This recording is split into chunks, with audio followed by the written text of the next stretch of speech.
Добрый вечер. Вы смотрите программу «Якутия в деталях». С вами Ирина Ефимова. История нашей страны, республики богата на события и новые открытия. И, конечно, особое место в наших сердцах занимает память о Великой Отечественной войне. Сегодня, пока Знамя Победы путешествует по республике, в каждом районе, в каждом наследии мы вспоминаем подвиги ветеранов, воинов и тружеников тыла. Пример храбрости лыжников экстремального перехода Верхоянск-Якутск-Верхоянск, сделанного в 1945 году, говорит о том, что сила духа, патриотизм и любовь к родине теплится и горит в наших сердцах. В этом году подвигу лыжников исполняется 80 лет, буквально 15 февраля, 80 лет с той даты, когда они отправились в этот поход. Об этом подвиге мы и поговорим с гостями нашей студии сегодня. Виталий Егорович, Елена Петровна, добрый вечер. Добрый вечер. Добрый вечер. Вот в разных источниках, я когда готовилась, читала про этот переход, там разные цифры указаны. 2236 километров и 2254 километра. Все-таки сколько было километров? Скорее всего, 2236. Это близко к истине, поскольку впоследствии этот маршрут был пройден дважды. И в 1983 году был совершен велосипедный пробег тропой этих военных лыжников. И на каждом велосипеде был счетчик, спидометр, который отсчитывал километры. И тогда получилось 1100 километров от Якутска до Верхоянска. Но лыжники военной поры, у них где-то примерно в середине маршрута был сворот к метеостанции Сюринкёль, где они отдыхали, переночевали и дальше возвратились. То есть вот этот крюк, может быть, и получался где-то 36 километров. Чтобы заехать на метеостанцию. А как вы вообще заинтересовались вот этой темой? Вы очень увлечены, очень много знаете про этот лыжный переход? Ну, это история довольно длинная. Все началось с зимы 1978 года. Тогда Янская геологоразведочная экспедиция была довольно большая, насчитывала где-то 2 с лишним тысячи работников, геологов, преимущественно молодых. Они все любители спорта в основном были. И вот в феврале 1978 года 4 молодых геолога совершили лыжный пробег с Батагая до Верхоянска. Это 75 километров. И там они встретились с участником лыжного пробега 1945 года, с Лепсовым Иннокентием Христофоровичем, который рассказал им об этом пробеге, легендарном пробеге. Ребята очень заинтересовались и загорелись идеей повторения этого маршрута. И вот этот февраль 1978 года считается, скажем так, вторым этапом развития экстремального туризма в Верхоянии.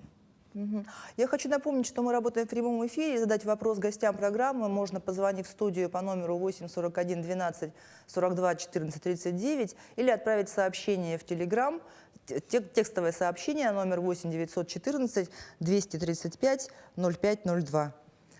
А почему был выбран именно февраль?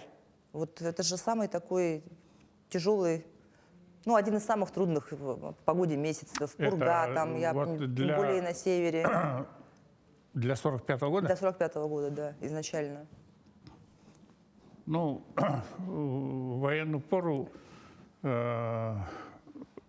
пришла, накануне 1945 года пришла радостная весть, что территория Советского Союза полностью освобождена от немецких захватчиков, и началось освободительное движение Красной Армии по странам Европы. И поэтому в Верхояне было решено отметить это знаменательное событие. Ну, то есть было уже понятно, что война закончится победой. Да, и, так сказать, отметить, ознаменовать этим сверхсложным лыжным пробегом.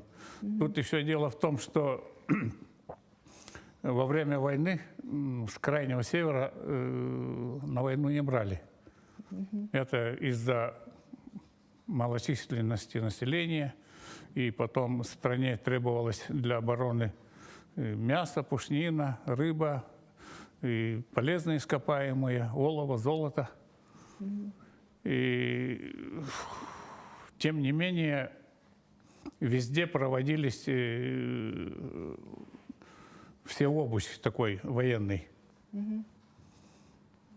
Типа курсов подготовки? Да, она, ну, подготовка Физическая, была военная? военная и спортивная. И лыжи туда включались в эту программу? Обязательно. Вот, поскольку где-то с 20-х годов началось это вот движение, совершались всевозможные лыжные переходы по всей стране. Вот, в частности, в 1933 году с Якутска до Иркутска был совершен лыжный переход. Ну и здесь в ту пору в Верхояне военным делом руководил лейтенант Романов. Это один из первых военных летчиков Якутии, которого назначили военным руководителем в районе. Он был очень спортивный, Романов Семен Петрович, и повсеместно шла спортивная подготовка, то есть на всякий случай люди готовились, так сказать, чтобы сдавали ГТО, то есть готов к труду и обороне. И отобрали специально вот эти, их же отбирали этих людей, да, специальных? Да. 7 человек их было. То есть вот решением райисполкома было совершить этот лыжный пробег.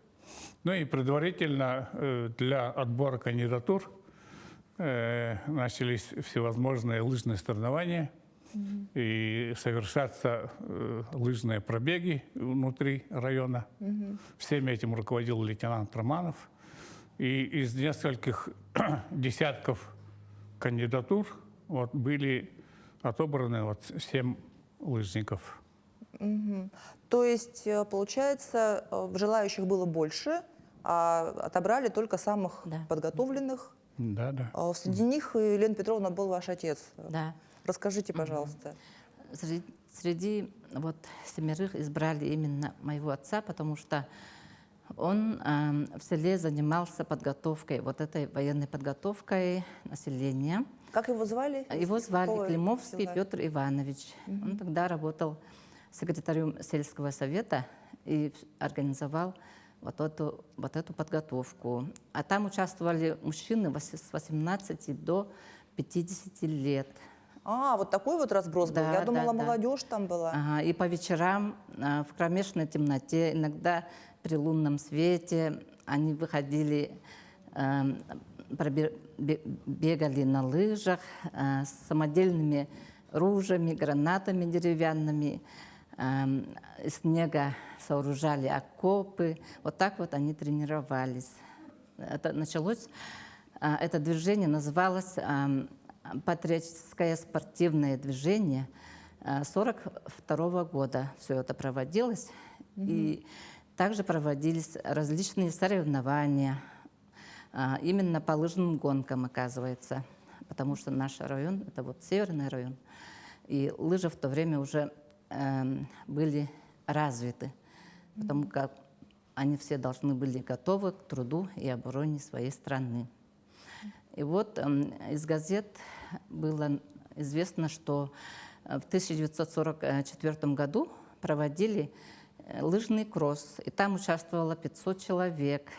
И из 500 человек А ГТО сдали 300 с чем-то человек, а остальные не смогли. И вот был приказ до конца, пока не растает снег, чтобы все сдали или пытались сдать вот это ГТО. И там вот мой отец участвовал в лыжных соревнованиях, и на 10 километров он пробежал 40 минут. И это оказалось рекордом того времени. И еще, вот как рассказывал Виталий Егорович про Романова Семена Петровича, он оказался отцом нашей учительницы Розалии Семеновны. И вот она рассказывала о том, что его отец именно подготавливал лыжников, что он был мастером спорта по лыжному спорту. И также они устанавливали переходы внутри района. Это наследные такие переходы были до села Столбы, до Эгинска, до села Дулгалах. Вот отсюда началась вот эта вот подготовительная работа, я считаю. То есть, получается, и вы дочка участника перехода, и ваша учительница была дочерью участника перехода. вот. А сколько лет вашему отцу было в 1945 году? Тогда ему было 23 года. Был совсем молодым комсомольцем. Да и все были ребята отобранные, комсомольцы, молодые люди. Все 7 были молодые люди, да? Нет, там наиболее возрастные были командир группы Неустроев Николай Николаевич. Он был 11-го года рождения. И вот упомянутый Слепцов Иннокентий Христофорович, он был милиционером в те времена. Вот он тоже 11-го года. Вот они самые возрастные были, им, то есть было по 33 года. Да, именно. А самый молодой участник был синоптик Баишев Николай Николаевич. На момент, когда он стартовал лыжный пробег, ему было 22 года. То есть на год младше, чем ваш отец, получается. Там, получается, в этой команде я прочитала, что было 2 синоптика, да, 2 метеоролога. А это же случайно так получилось, или это специально включили их туда, в эту группу, чтобы они как-то за погодой наблюдали? Скорее всего. Нет, за погодой-то они не наблюдали, просто, скорее всего... Нет, ну что они могли предсказать, что вот будет пурга, нужно Нет, переждать, нет, ну не нет. знаю. Нет? Именно. Скорее всего, так получилось. Просто в процессе получилось, да? отбора. Там один из участников, Афанасьев Александр Андреевич, он русский был, Да. работник Верхоянской гидрометеорологической службы. И так же, как и Баишев Николай Николаевич, они оба там работали. И, скорее всего, это счастливое совпадение. И у них также в плане было вот отдохнуть на метеостанции Сиренкёль. Это примерно в середине маршрута, посреди Верхоянского хребта. То есть это профессиональных походников тогда не было еще, да? Чего не было? Ну, профессиональных туристов, вот, профессиональных тех, кто занимается Нет, такими. нет. Это вот самое зарождение, получается. И вот смотрите, ладно, 2236, 2254, понятно, что все равно в любом случае в одну сторону больше 1100 километров. Они их, значит, прошли за 16 дней, я так понимаю, если 2 марта прибыли в Якутск. И обратно тоже 16 дней, тот же путь. Вот если так грубо разделить, получается, что они около 100 километров, порядка 100 километров в день они проходили. Да, получается, что так. Да. Ну тогда это не переход, тогда это прям пробег. Да, вот меня всегда коробит вот это вот название «переход». Действительно, до 100 километров в день пройти невозможно, это можно только пробежать. И вот автопробеги же пробегами называют, велосипедные тоже пробегами называют. Ну и лыжный тоже, получается, должен быть пробегом. Ну, есть, конечно, и лыжные переходы, это, которые входят в стандарт выполнения нормативов по туризму, когда человек все несет на себе, и там уже невозможно бежать, то есть они передвигаются пешком. Вот, скажем так, группа Шпаро, они только пешком ходили, и вот у них переходы. А это был все-таки пробег, Это получается? натуральный пробег. А их сопровождал автомобиль какой-то? Хотя там по горам, как по хребтам? Сопровождение было, но как-то все это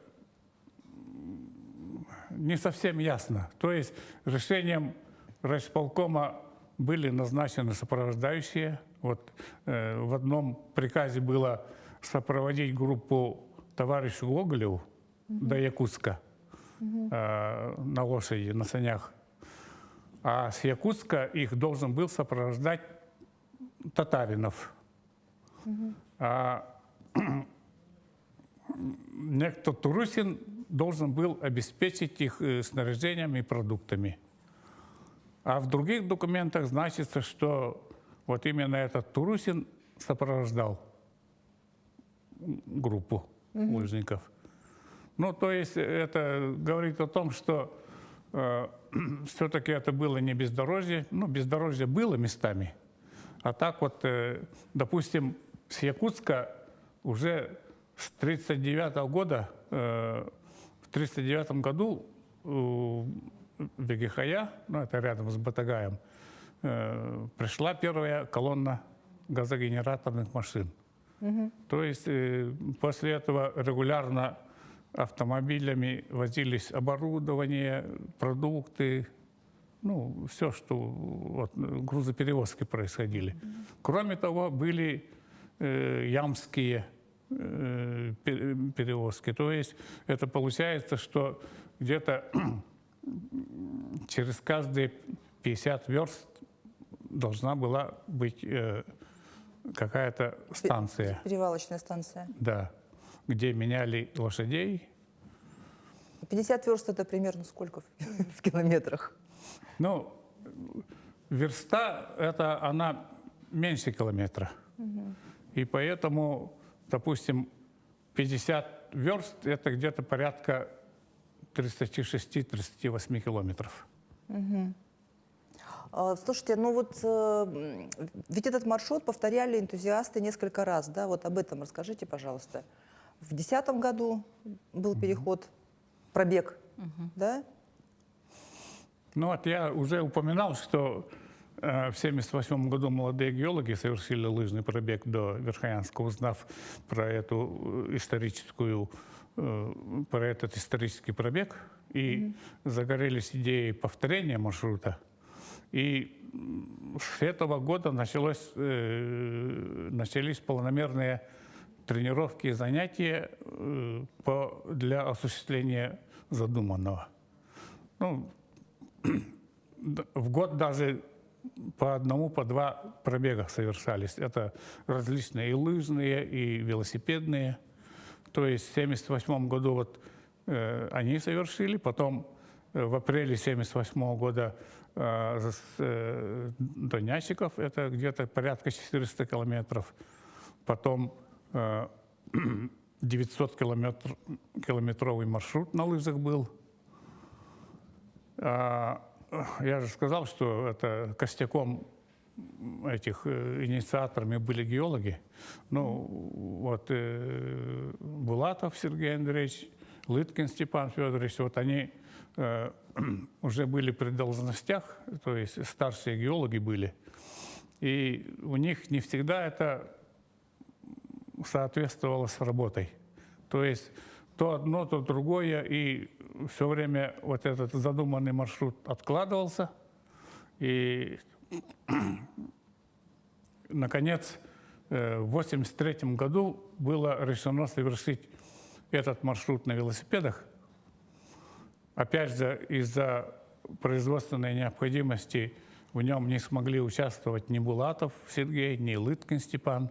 Ну, опять 4 молодых геолога, в том числе я, совершили этот велопробег с Якутска до Верхоянска и Батагая. То есть это 1200 километров. Мы проехали за 14 дней. Среди нас была девушка, Ага. ну, единственная и неповторимая. Это в каком году вы? Это в 83-м году, в 83-м апреле году. 83-го года. На велосипедах. Да.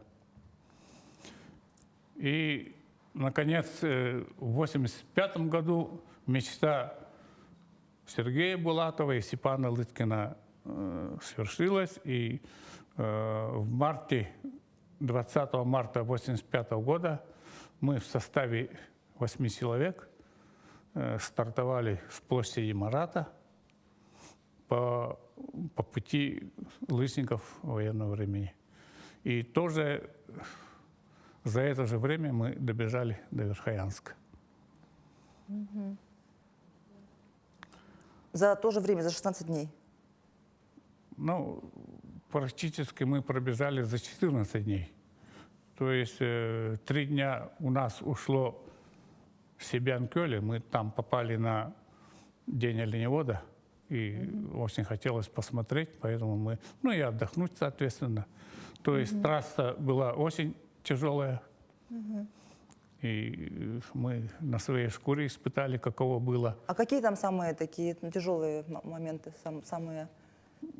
Это бездорожье и наледи.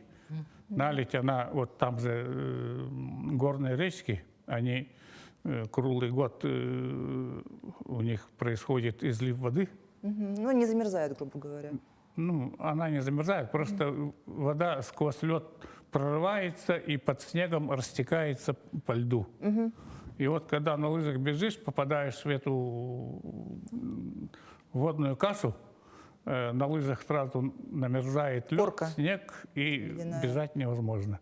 То есть каждый километр приходится останавливаться, соскабливать этот лед. А почему вот у вас получилось за 14 дней, ну, быстрее получается, чем это из-за того, что вы в апреле ходили, а не в феврале? Или из-за того, что вы на медиастанцию не заезжали? Нет, у нас получился крюк еще больше. Мы же заезжали, забегали в Себян-Кёль. Это вот, получается, довольно большой крюк. Но, видимо, время, то есть военная пора или уже Ну, спокойное 80-е годы. То есть где-то дороги были, где-то их не было. И экипировка, наверное, Экипировка, уже... ну, экипировка у нас тоже желала быть лучшего. Ну, тоже те же деревянные лыжи были. А вам, Елена Петровна, не хотелось никогда встать на лыжи, повторить хотя бы кусочек путь подвига отца? Ну, где-то в глубине души, конечно, хотелось бы. Да, ну это раньше я хотела, а сейчас уже время упущено. А так я всю жизнь занимаюсь лыжным спортом, можно сказать. 1996 года по 2016 год у нас в Улусе проводились регулярно соревнования по лыжным гонкам. И вон там вот в этих соревнованиях мы всегда участвовали. И наши отцы влияли на эти соревнования, я думаю, потому что их именами проводили именем моего отца Петра Ивановича Климовского, именем Николая Николаевича Баишева проводят соревнования. И это очень отрадно, потому что это же память, история, память наших отцов, история нашей страны. Я очень благодарна нашим экстремалам, спортсменам, которые продолжили их путь, трассу мужества. И до сих пор в этой истории, я думаю, останется еще дальнейшее продолжение будущих поколений. А вот вообще, если говорить о верхоянцах, то какой вклад сделали жители Улуса вот во время войны? Ну, я же говорил, что во время войны северных улусов что на добывали, войну не брали, то есть нужно было мясо. тыловая. Да. И люди сдавали деньги, приобретали облигации. Но с Золото, Верхоянского серебро. района были герои, единицы, которые самостоятельно, вот один человек, он пешком дошел до Якутска, был призван на войну, а другие верхоянцы, они в то время проживали в других центральных районах, откуда были призваны на войну. А мифы и легенды какие-то вокруг этого пробега сложились? Ну, если можно считать мифом, то во многих печатных изданиях писалось, что этими отважными лыжниками они сами себе смастерили лыжи, самодельные палки, и на самодельных лыжах они совершили этот героический маршрут.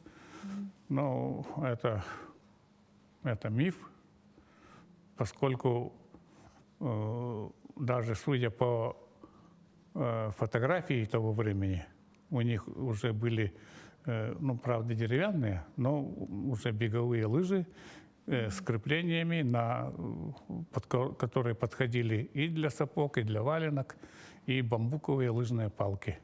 И экипировка у них тоже была более-менее, снаряжение у них была единая форма, это что-то типа двубортных курток, видимо, чтобы ветер не продувал.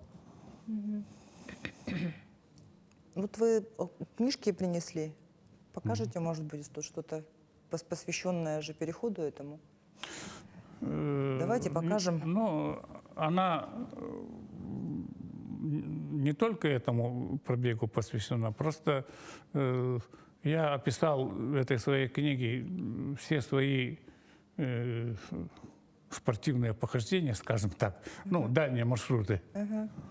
И в начале, то есть в предисловии, из-за чего это все началось, то есть это именно вот с легендарного лыжного пробега февральского 45 года. То есть это, в принципе, вас побудило заниматься вот этим экстремальным спортом? Да. А как вообще так получилось, что вот вы сказали, что в 1978 году узнали о том, что вот был такой переход, узнали о том, что был такой подвиг. А как так получилось, что с 1945 года по 1978 как будто бы об этом никто ничего не знал, это 33 года? Ну, видимо, не было таких энтузиастов, спортсменов, как Булатов Сергей, как Лыткин Степан, как Буянкин Саша. Да что тут говорить, и если даже сейчас вот о наших пробегах особо-то и не знают. Последний пробег был в 2010 году, если я не ошибаюсь, да? Или позже еще был? В Позже еще был, да? 2010, в апреле 2010 года лыжный пробег совершили 4 верхоянцев, молодые ребята. И знаменательно то, что в этом пробеге участвовал сын участника лыжного пробега 1985 года и внук участника лыжного пробега 1945 года. Вот такая вот преемственность. Да, такая преемственность. Как их фамилия? Сын участника 1985 года Олимпий Потапов, а Вася Окладников, он внук участника лыжного пробега 1945 года Слепцова Николая Николаевича. Это мои земляки из села Альгецк. Я еще хотел добавить, что вот в 1945 году верхоянцами был совершен лыжный пробег туда и обратно, до Якутска и обратно. Ну, а у нас... Только до Якутска? Да, или до Якутска, или от Якутска до Верхоянска. То есть все это из-за производства. Мы все были на, скажем так, на ответственных должностях. И ну и не могли себе позволить на целый месяц уйти. да, начальство не отпускало. Еще я хотела сказать, в 2020 году еще один такой переход совершили булунские спортсмены. Их было 4, и они тоже выбрали маршрут с Якутска до Верхоянска и до Тикси. И мы как раз весной 2020 года встречали их у себя в селе. Они проходили через наше село и вниз по реке Ян, дальше до Тикси. Вот. И вот это тоже осталось как-то неосвещенное, наверное. В то время было уже такое же время, 20-й Так это год. ковид же был. А? Так это ковид же был. Да, это 20-й ковид год. был. Да, вот именно. Из-за этого я думала, ее что не освещалось особо широко. Это группа Самойлова? Да, вот Самойлова, да. Он вместе с сыном, с родным сыном и с 2 молодыми людьми. Вчетвером тоже совершили этот путь. Это получается 75 к 75-летию Победы нашей страны. Вот, да. Тоже историческая получается дата, да. Это была у них 2-я попытка. Первая попытка у них не удалась. Были привлечены силы спасения. А что там случилось? Ну, они, по-моему, они заблудились в Верхоянских горах. То есть еще такая опасность есть, заблудиться просто. Да. Ну, без сопровождения, конечно, опасно. Потому что это же дикая природа. И в любые времена это все равно природа сильнее, чем цивилизация, получается. Всякое может случиться. Ну, у нас в наше время, в нашем составе костяк был геологи. Все в картографии, в местности Ну, разбирались. то есть вы поэтому заблудиться не могли. Профессионалы. ни одного ЧП, ни одного несчастного случая за 30 лет ни разу А в не этом было. году к 80-летию Победы не было вот такой идеи у кого-то, у молодых повторить этот пробег? Ну, пока нет, наверное, потому что сейчас лыжный спорт развивается не так популярно, как, допустим, Падает хапсагай, вольная борьба. популярность, да? Да. Сильно не поддерживается, я думаю, и по республике, и по районам, я думаю, потому что это тоже дороговизна экипировки и так далее. Если только вот со школьных лет детей занимать, и они могли бы в будущем тоже, может, заинтересоваться экстремальным туризмом. Нет, но велоспорт зато очень популярен. Могли бы велопробег повторить. Да. Почему, вот как вы считаете, сейчас необходимо хранить память об этом событии? Ну как, это жизнь нашей страны, это история нашей страны. Большая история. Протяженностью. И сохранение Да. истории – это Будущего нет. дело святое, мне кажется. Ну, как говорят, что народ, который не знает свое прошлое, у него нет будущего, да? Да.